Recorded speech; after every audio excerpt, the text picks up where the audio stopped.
Sorry, I had to plug up my laptop. Now we move past that and we're going to the signees. Anthony Simmons, the young guy that's been in the shadows behind Dame Lillard and CJ McCollum. He got a 4-year deal for $100 million, and because he played pretty good this season when he played, he didn't have it wasn't a huge sample size, but it was enough to get him this contract. Me personally, I don't know what he's gonna do. It could be iffy now that he's the starter. He can stay healthy. He can hit the shots that he get. We'll see, because sometimes he won't be able to hit them, and sometimes he will. We'll see. Could be a very dangerous backcourt though, him and Dame. Bradley Beal, 5 years, $251 million. Bradley Beal remind me of Carmelo Anthony. Carmelo Anthony and Bradley Beal in their prime gave up their prime on bad teams because of money. Good that you got to the bag, but at the end of your career, will you be like Carmelo chasing a championship aspirations when you could have chased them when you was in your prime? I hate that John Wall ended up leaving before he tapped into the potential he has now and the way he's been playing. Now he's been playing like he should have been playing. John Wall's waiting on him to play better because he was hurt all those early years. Good luck. We'll see. Darius Garland, 5 years. He re-signed with the Cavs, 5 years, $193 million. It's another dude on that team. He was a point guard. He was hurt. Colin Sexton, that's his name. I've been thinking of that name. I've been trying to think of his name for this whole day. Colin Sexton, it'll be interesting to see what they do with him because he was there before Darius Garland. But Garland's supposed to be pretty good, so we'll see. 5 years, 193. They got to make it work. I will say this: that Cavs team is better than people thought. A lot better than people thought they is. They did make it to the playoffs, and they did make a little noise in the regular season. So Lou Dort, congratulations to him. He got a 5-year deal for $87.5 million. Remember, he signed a 2-way contract. He's one of those Juan Toscano Anderson players where you're coming from the G League, Jordan Poole. You make it on the team, and then they give you the big contract. So congratulations. Another puzzling re-sign as much as they did, Zion Williamson. Don't get me wrong, when he's in the game, when he's playing, when he's healthy, he is very dominant. He has Hall of Fame numbers when he's healthy. The problem is he really had a bad foot injury, and then what made it worse was the Pelicans shut him down for the year, and then like a day later or the next week, they showed him dunking. Like, is he hurt or is he not hurt? What are y'all doing?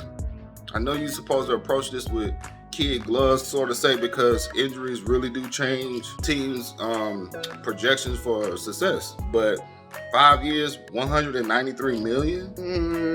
We'll see. That's very iffy. Zach LaVine re-signed for 5 years, $215 million. That's a good sign, but he's starting to get a little hurt. He's starting to get hurt more too. And they got a good team. I don't know if I would have gave them that much money with all them weapons on that Bulls team. Probably would have had to scale that back so you could try to keep a team together to have championship aspirations. They have a good team. People start hurting their players, and that's why they didn't play well at the end of the year. But people coming back, so we'll see. All right, Devin Booker, Books. He got a 4-year deal. $224 million. He earned that, man. He earned it. He's been the man ever since he's came to the Suns. He's going to be the man in the next 4 years, most likely, unless injuries take over. All good.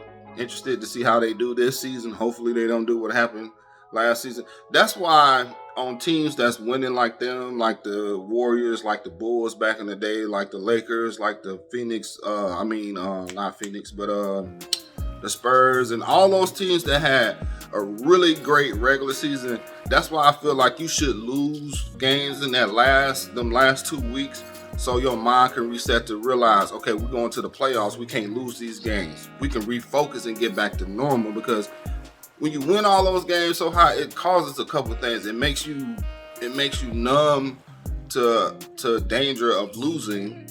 And it also puts a lot of pressure on you that you have to perform at a certain level. And sometimes it's not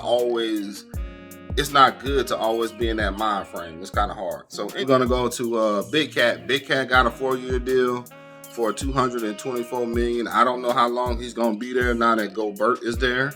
That's a lot of money. I know they're going to put the franchise on him.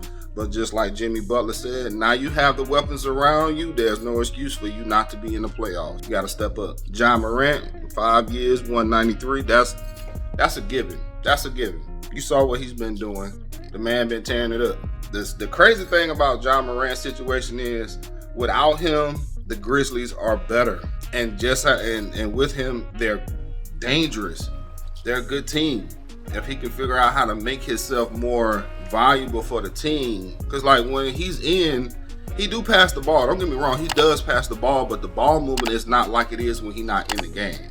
When he's hurting out of the game, they move the ball relentlessly. That's why they was 20-2 last year. He gonna post to somebody this year. He ain't worth that much money. Joker signed a 5-year max for $264 million. That man is not better than Steph Curry. That man is not better than the Nets players. He's not better than them Lakers players. He's not better than them Bucks players. And I don't even like the dude from the Bucks because he can't make jumpers and all he do is run over people. He's not better than them, but he's making $264 million? Really?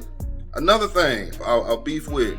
The bubble year when the Warriors was 7 and Curry had the best year of the league, they didn't give him the MVP, but they gave Joker the MVP, and he was in 7th place. They disrespected the Suns, but they earned. 2 of them players should have been in the MVP conversation. No if, no ands, no buts, period. Chris Paul and Devin Booker should have been at the top of the list. They dominated all year. They had a 3-game bad losing streak. That's really what happened. Moving on. In this last one, Jalen Brunson. It's so many people that know Jalen Brunson from that Knicks franchise, and his manager is kin to the Knicks people, and his dad had been around the Knicks people, and it's so much. They really drove that price up for him. He's not worth $110 million. More like maybe 85 to 90 million, but not 110 million. So he better thank his friends and family for that one, because that's how he got paid. That's what's been going on so far. That's been the NBA all season recently. So I'm sure there's more moving and more stirring up to come. KD still hasn't picked where he wanted to be traded to, and I'm sure there's other things coming up, and also the rookies and everything. So we'll see how it goes. Until then, thank you for watching, and that's the NBA all season so far. I'm out of here.